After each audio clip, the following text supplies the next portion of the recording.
Hey guys, so this is another first impressions video, and this time it's for Li-Bai. And I've read your messages, guys. Some guys hate this hero to death. Some people love this hero to death. So let's separate the chaff from the wheat, guys. So let's jump right into it. Average speed, usually pretty good. Deals 720% normal attack damage to the target and inflicts weakened on them. So normal attack damage, remember that this type of damage does not wake anybody. And this debuff, you do have to take this into account, especially if you're playing on PvP. Weakened reduces hero damage by 60%. That is a huge chunk of damage dealt there reduced. And increases monster damage taken by 30% for 5 turns. Only one of this effect can exist at a time, obviously. So anyway, just to clear out, hero damage means if you use this debuff on PvP, that target that has the debuff is gonna do this amount of less damage dealt. So pretty much whoever you target, you're gonna neuter somebody. That target is not gonna do a lot of damage. Do take into account in high level play, when you have high resonance, this is going to be less relevant because it's going to do more damage. But if we'll talk about the +1 in a second. 90% is pretty disgusting. So even if you have a high resonance, 90% is really high, so it's gonna lower that specific target there. And increases monster damage taken by 30% for 5 turns. So monster damage is PvE. In other words, monsters that are not a player control in general. So you're gonna notice that you target that boss, for example, and that boss is gonna take 30% more damage right off the bat. It doesn't really need the lifelink like him alone, but I haven't checked if that stacks with this, because remember, lifelink does 50% more damage dealt, and stacking with this one for 30. If it works like that, it's gonna do 80% freaking more damage. So yeah, that is going to be very relevant versus bosses if you use it like that. As long as you use a lane and the boss is alone, it should be 80%, but I have to confirm that. I haven't seen it just yet, guys. So passive grants Revitalize to allies for 3 turns when casting a skill. Revitalize cleanses all debuffs when each turn begins, can be dispelled. So this is pretty interesting. He's an attacker, but at the same time has the ability to cleanse the entire team for 3 turns. That is new and interesting. Very cool stuff. When you're fighting against Elmis, when you're fighting against Loki, this is going to be very powerful. And also, if you're using this skill, cleansing, debuffs, and all that good stuff, that is going to be very relevant when fighting versus Mildred, because every single turn you're going to be cleansing over and over again. So that's pretty powerful. So at this point, he turns the fight versus Mildred into easy mode, because you don't need to cleanse every single turn. Very powerful stuff, guys. Now, for the awakenings. Oh my god, so slippery. Maybe I'm a little drunk too. +1. Enhanced awaken. Hero damage reduction is increased by 90% and cannot be dispelled. So this is what I was talking about. It's not 60. Now it's 90% of the PvP hero that is doing damage in that situation, and it can't be dispelled. So whoever you choose, if you have him +1, it's going to neuter that specific target, and that's not going to do a lot. This is not going to be very useful versus taunt heroes, because taunt heroes are not going to do any damage. But as long as you make sure that they don't go off or whatever, or you kill them as soon as possible, that's not going to be a problem. Enhanced passive, 33% chance to gain inhibition for 1 turn. When each turn begins, decreases accuracy by 20%, so he's drunk, and increases critical chance by 100% and critical damage by 30%. Wow. I mean, 100% crit chance. That means that at this time, this guy will not need a crit weapon in that situation, because 100% crit chance is pretty devastating, and critical damage by 30% more damage, in other words, in that situation. So this +1 is pretty freaking powerful. And if you combine him with Chloe, that's going to be 90% crit damage additional to what he was already doing. So yeah, this +1 is pretty bonkers, especially if you have Chloe +5. So yeah, very powerful stuff, guys. The +2 is the usual 10%. The +3 grants Revitalize to all allies when battle begins. Enhanced passive, for each Naga Stone converted after the first turn, increases damage dealt by 6% for 5 turns, up to 10 stacks. So, if this wasn't enough, now you have freaking damage dealt in that situation. So, 5 turns, 10 stacks. So, it's supposedly... it should be 60% damage. Jesus, 60% damage though. That is pretty insane, guys. Pretty freaking insane, guys. So yeah, very powerful stuff, guys. So whoever maxes 0 is gonna do a lot of damage. The +4 is the same as the +2.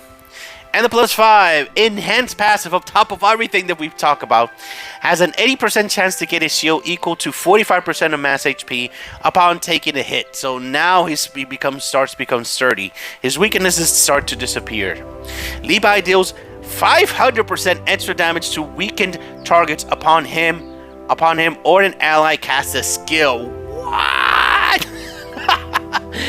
So yeah, that's gonna be freaking scary. Every single time anybody goes off, it's gonna do this amount of damage. That is the finisher, man. I mean, yeah, that's gotta be a lot of damage, guys, for sure. Everything on paper, it's perfect to actually make this hero one of your main damage dealers in green, especially on the attack. So this is going to be very valuable if you get him to +5, of course. Now, let's talk about his weapon real quick, just to remove that real quick.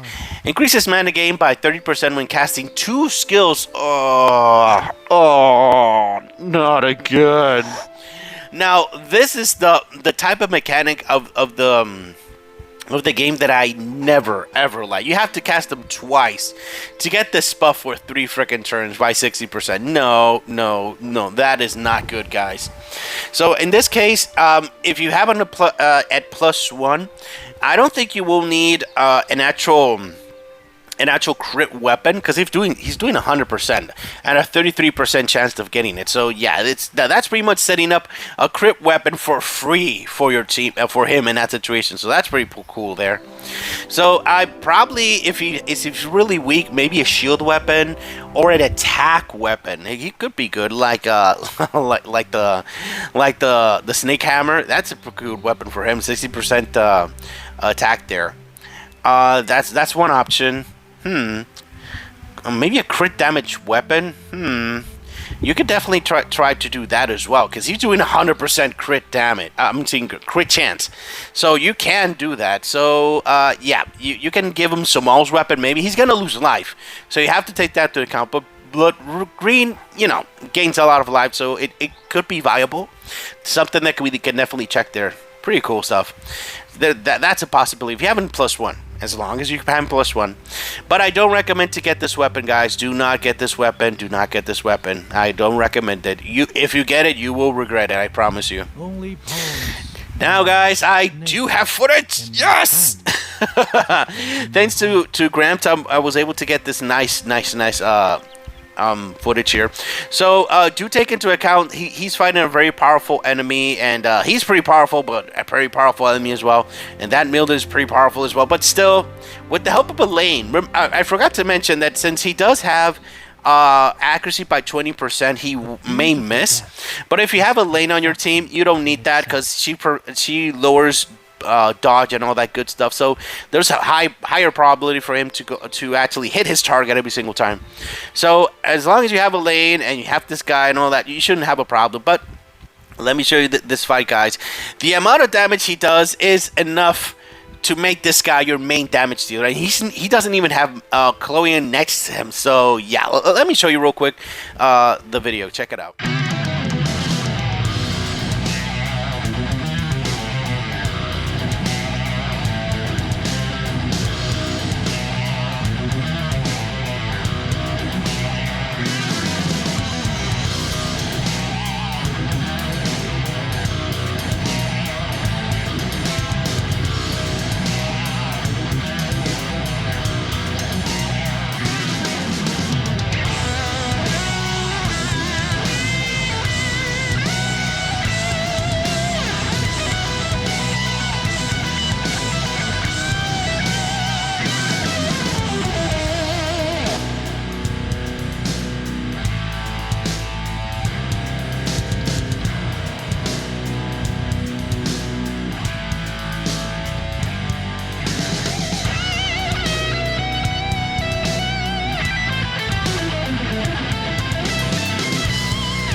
So yeah, very powerful stuff, guys. Very powerful stuff. And the beautiful thing about him is that every single time, every single turn that passes, he's gonna be cleansing the team there.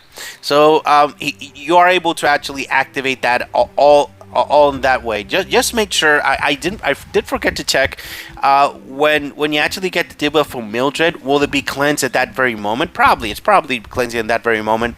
But if that's the case, you can forget about cleansing. I mean, yeah, it's pretty crazy. But just to be on the safe side, do use your cleansers. Usually use your cleansers just in case. Overthinking a little bit there, but still, let's do that as well. So I do have one more fight, and it is an unexpected fight. Diana attacking my red team in arena at the very last moment, like Saturday, yesterday. So yeah, she dared to attack my red team with the with the green team.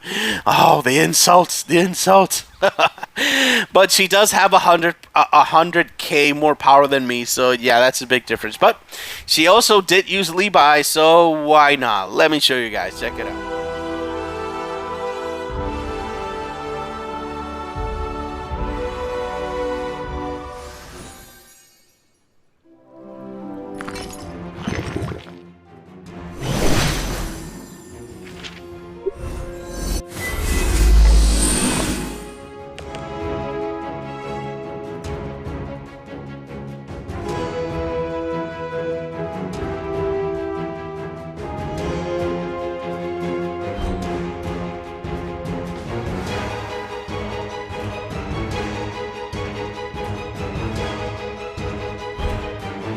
Let's drink till we drop. Money is no object. I love my face. Fire leads us to The power of fire. listen to the sound of nature. Listen.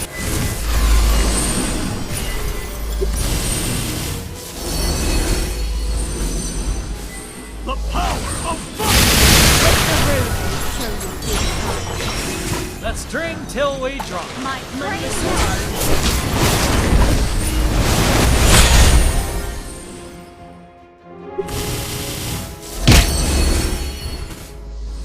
Return to the origin of Fire life. leads us to eternity. I love my patience the most.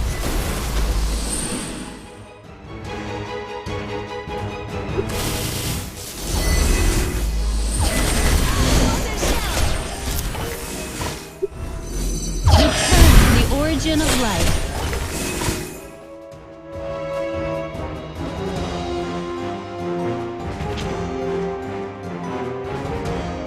My brain never sleeps. Let's drink till we drop.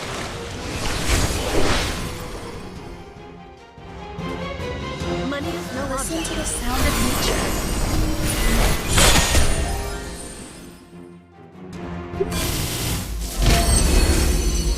Fire leads us to eternity.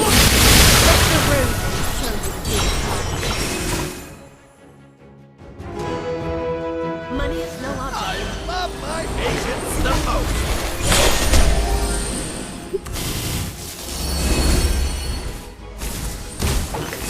Let's drink till we drop. So yeah, that happened. So that was just for fun, guys. At least you can see Li-Bai versus a red team, I guess. But 100k power difference is a big difference. But still, at least you could see that as well, how he moves there as well. So anyway, do I think that this guy is a must-have? Well, according to what I've seen, he is definitely not a must-have hero. Because the thing is that even though he does this much damage and damage reduction and all the amazing stuff that he does, you're still able to play the game without him. That's the thing. You are able to get Chloe. You are able to get other heroes around her to do a bunch of damage. So it's not like you have to have him to be able to play the game. However, he's a very powerful addition to any attack team, not defense teams. Hear me well. Maybe in a Malfort team and him hitting the same target over and over and over again, he could be useful on defense. And do take into account that he is squishier than usual.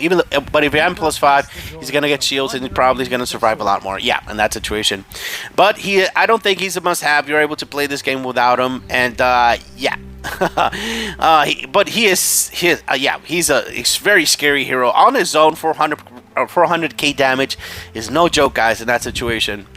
And for Awakenings, definitely the +1, guys. The +1 is broken. I mean, they literally added a crit chance weapon on his +1, and on top of that, he made him be able to neuter any target in PvP in that situation. So that's pretty freaking scary. The +3 is pretty awesome. More damage dealt and reliability when the battle begins right off the bat. So yeah, that is pretty powerful stuff, guys. Yeah, and the +5, of course, that's going to be pretty broken in that situation. So yeah, very powerful stuff.